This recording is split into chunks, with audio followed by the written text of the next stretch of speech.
करीम अम्मा बाद। आज की इस मीटिंग के सदर आली जनाब मुफ्ती मोहम्मद इस्माइल कासमी साहब, शुमाली महाराष्ट्र के सदर डॉक्टर खालिद परवेज साहब, कारपोरेटर माजिद साहब और जिम्मेदारान दोस्तों और साथियों, अल्हम्दुलिल्लाह अल्लाह का लाख लाख शुक्र है कि 3 मीटिंग हमने लिया। पहली खंदक में लिया, बारिश आई, उसके बावजूद आप लोग खड़े होकर सुने और उसको कामयाब किए। दूसरी गुरुवार वार्ड में और तीसरी मीटिंग हम नया इस्लामपुरे में लिए। नया इस्लामपुरे में लेने के बाद दूसरे दिन हमारे साथी होटलों पे बैठे हुए थे, तो वो बोल रहे थे कि भाई ये किधर से आ गए, बिना प्रचार के लोग सब आ गए, कोई प्रचार किया नहीं, कुछ बोले नहीं, उसके बावजूद हजारों लोग आ गए। मुफ्ती साहब के दीवाने कैसे हैं, ये बोला गया। 2006 से पहले मैं ये सुनता था कि भाई इस शहर का जानशीन कौन होगा, कोई अपने लीडर अपने लड़के को बना रहा था, मगर मैं ये बोलता था कि लीडर अल्लाह ताला की तरफ से आता है, लीडर बनता नहीं है, पैदा होता है।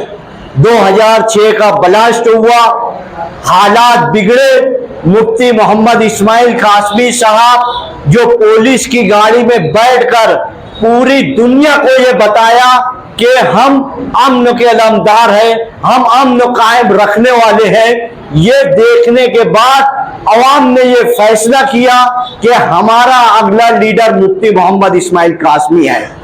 और कलेजी बेचते हुए लोग एक घर नहीं गए और चुन के आ गए 2007 में।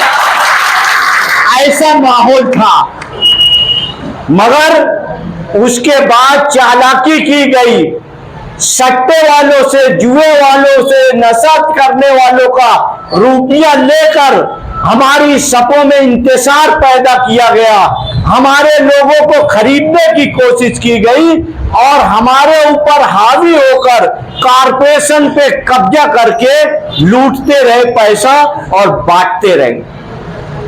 आज तक वही है, हमारे से 5 साल का हिसाब मांगते हैं, हम 3 साल में 100 करोड़ 500 करोड़ से ज्यादा खर्च कर दिए, वो दिख रहा है।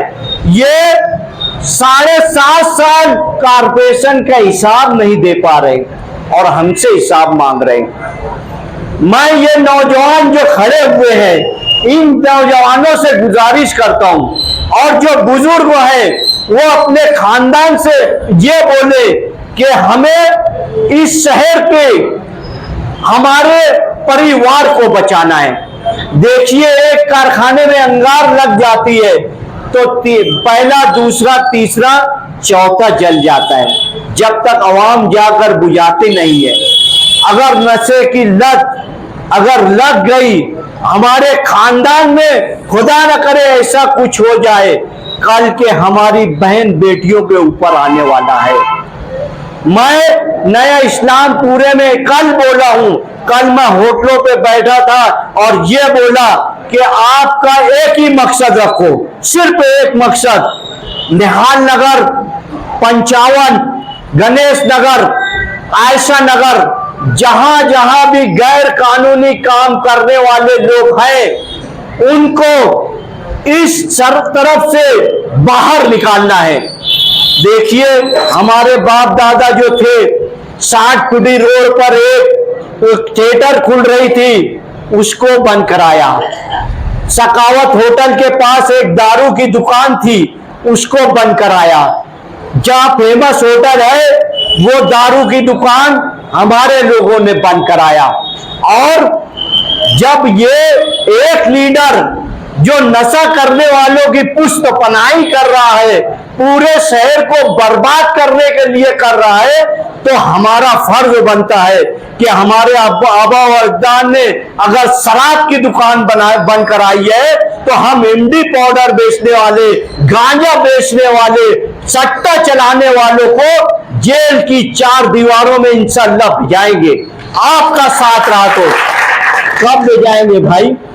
मुफ्ती साहब तकरीबन मैं समझता हूं 5 मरतबा असेंबली हॉल में आवाज उठाया, कुत्ता गोली बिकती है, और वो क्या करते हैं, 2-4 लोग को पकड़कर डाल देते हैं।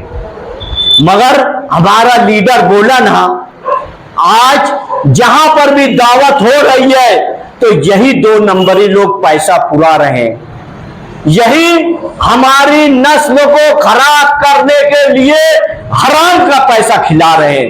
नस्ल कहां जाएगी ये देखिए आप, ये हमको सोचना है, हमको बहुत सोच समझकर इनका पैसा खाने के लिए किसी को समझाइए कि आप बहुत अल्हम्दुलिल्लाह हमारे बहुत साथी है, जा रहे हैं, दबाव डाल रहे हैं, सब बोल रहे हैं माफ कर दो, अब हमारे साथ रहो, हम ऐसा कोई काम नहीं करेंगे, ऐसा कुछ नहीं करेंगे।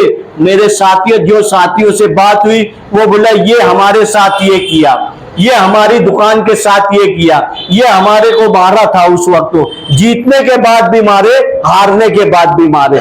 तो ये कोई उनको बोले नहीं, ये उनको पुष्ट पनाही कर रहे हैं, ये बात आपको ध्यान रखना चाहिए। ये इनके खिलाफ जाएंगे तो ये गोली मारेंगे, हमारा भी सीना हक पे से हटेगा नहीं। इंशाअल्लाह ताला कौम को बचाने के लिए हर तरीके से इनकी लड़ाई लड़ेंगे, हर तरीके से हम इनसे निपटेंगे। हमको मालूम है कि गैर कानूनी काम करने वाले गुनहगार को अल्लाह ताला बुज़दिल बनाता है और ईमान वाले को ताकतवर बनाता है। ईमान की कुव्वत पे हमें इलेक्शन लड़ना है। देखिए, मैं हर वक्त गुजारिश कर रहा हूं, मगर अल्हम्दुलिल्लाह मैं जिस महल्ले में जाता हूं, जिस गले में जा रहा हूं, तो वो बोलते हैं आप बेफिक्र रहिए, हम हैं, हम पूरी ताकत से रहेंगे। मगर उसके बावजूद जीतना अगर यकीनी है तो इंशाअल्लाह यकीनी है, मगर इतनी ज्यादा वोटों से हराओ कि ये इसको नींद नहीं आए, फिर नींद में से उठ जाए, ऐसा हराना चाहिए। ये पूरी ताकत के साथ अल्लाह आपके साथ है, अल्लाह नेक काम करने वालों के साथ रहता है, बुराई खत्म करने वालों के साथ रहता है। इसलिए आप इस शहर में बुराई खत्म करने आए हैं। हम जलसे में, हमको इतना वक्त नहीं मिलता है, जलसे में कुछ हम क्या बोल सकते हैं वो अलग बात है, आपसे रूबरू बात हो रही है। आप हमारी ताकत है, आप हमारे लीडर की ताकत है। अगर हम यहां से जाने के बाद खामोश बैठ गए तो वो हमारी ताकत कम होंगी। और अगर आप अपने हर रिश्तेदार को जाके समझाएं, आप कच्चे वार्ड के तमाम रिश्तेदारों के पास जाए और उनको यह बताएं कि मुफ्ती मोहम्मद इस्माइल कासमी साहब आपकी झोपड़पट्टियों का 7/12 का उतारा दिलाने वाले हैं, आपकी झोपड़पट्टी बचाने वाले हैं, आपको लूटने वाले नहीं है, आपके बच्चे को फेंसिडिल और एमडी खिलाने वाले नहीं है, आपका बच्चा हाफिजे कुरान बने, आपका बच्चा डॉक्टर से बने, इंजीनियर से बने, ये करने वाला हमारा लीडर है। ये आप अगर हर घर जाके बता दिए, समझा दिए, तो इंशाअल्लाह ताला इनको वर्कर नहीं मिलेंगे, इंशाअल्लाह वर्कर नहीं मिलेंगे इनको। ये आप ध्यान रखो, ये हमारा काम है। मुफ्ती साहब हर जगह नहीं जा सकते। अगर आपको ये लगे कि यार इस खानदान में मुफ्ती साहब को जाना जरूरी है, तो आप खामोशी से बोले, प्रोग्राम बनाए, बुलाएं, उनसे मिलाए। हम समझा नहीं सकते तो मुफ्ती साहब आखिर में आगे इंशाअल्लाह समझाएंगे। मेरी गुजारिश ये है कि आप लोग अपने अपने वार्डों में चाहे छोटी मीटिंग लो, चाहे बड़ी मीटिंग लो, मुफ्ती साहब को बुलाओ। जलसा हमारा 7 से 10 रहेगा, हमारा दौरा कहीं नहीं रहेगा, तो उसके बाद आपके हिस्से में आ जाएंगे। पैदल चलेंगे घरों घर, उस वक्त तो जाएंगे, मगर वो चलते हुए जाते हैं। आपको अगर कुछ बात रखना है, कोई बात है, कोई बहुत तशवीश की बात है कि हमारे को यहाँ जरूरत है मुफ्ती साहब के, तो इंशाअल्लाह ताला हर जगह पहुंचने की कोशिश करेंगे। मगर कोशिश ये करें कि आप गली में रहते हैं, आप वार्ड में रहते हैं, आप लोगों का काम करते हैं, इसलिए आप बोलो मैं मुफ्ती इस्माइल हूं, मैं इस इलेक्शन में खड़ा हूं, ऐसा लोगों को समझाए। जो काम रहेगा वो मुफ्ती साहब आखिर में आएंगे, हम तुम्हारे साथ हैं, तुम बताइए तुमको क्या तकलीफ है, हम हर मुमकिन अच्छा काम आपके लिए करने के लिए तैयार रहेंगे। यही काम आप लोग उठकर करेंगे। देखिए हजारों मिसालें हैं जो मुफ्ती साहब ने हर तरीके से किए, मगर हम हर जलसे में थोड़ा थोड़ा बताएंगे, ऐसी बातें बताएंगे कि तो आपके दांतों तले उंगलियां दब जाएगी कि ये कौम को कहां कहां ले जाके बेचे है। ये सब हम जलसे में बताएंगे।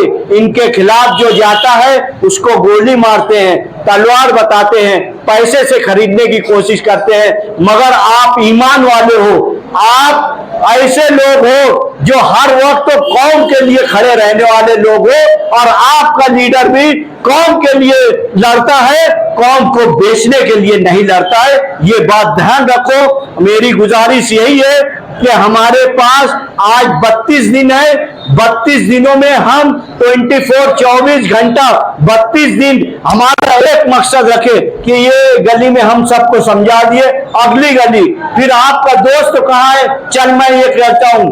हमको हर तरीके से कोई ये सोचता नहीं है, जिसकी कोई नाराजगी होगी उससे माफी मांग लो, उसको समझाओ कि हम हमारे कौम को बचाने के लिए ये इलेक्शन लड़ रहे हैं। इतना ही कह के मैं अपनी बात खत्म करता हूं। वाखरुद दवाना अल्हम्दुलिल्लाह रब्बिल आलमीन।